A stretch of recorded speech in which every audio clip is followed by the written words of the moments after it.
I believe very deeply that even the person who is the poorest in the country deserves the highest quality of healthcare. This is a promise we gave ourselves in the Constitution.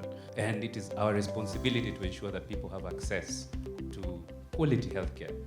It's not Bora Afya, it's Afya Bora, isn't it? From where we sit in Kenya, everybody gets a card. And I think the discussions on insurance have been more on the money side, where we all imagine all Kenyans having insurance.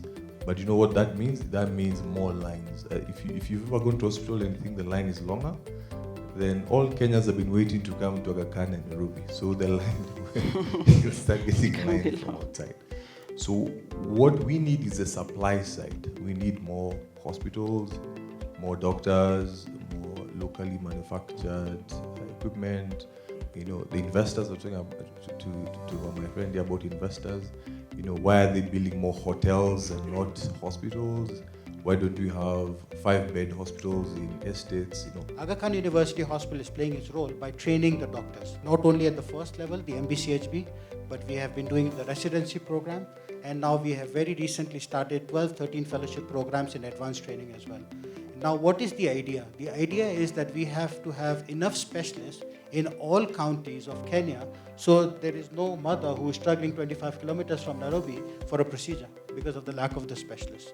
I feel like the manpower and the demand and supply curve is very, very unfair to the medics, because we have the workforce. Around 1,000 to 1,500 medics graduate every year, but only a small percentage gets employed.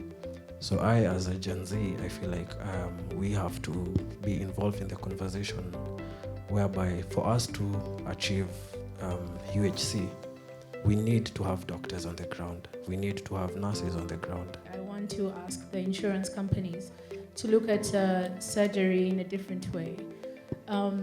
First of all, we can't train without equipment. You talked about you have to have funded whatever it is, and you are able to generate that money for equipment through volume of practice.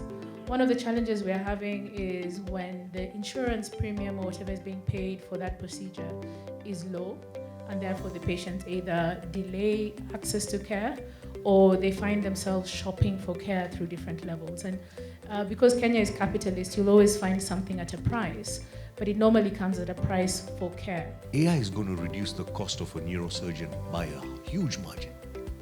AI is going to reduce the cost of the radiologist by a huge margin.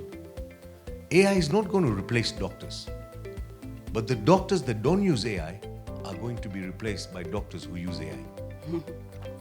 And that is a transference of a cost-effective healthcare model to the household.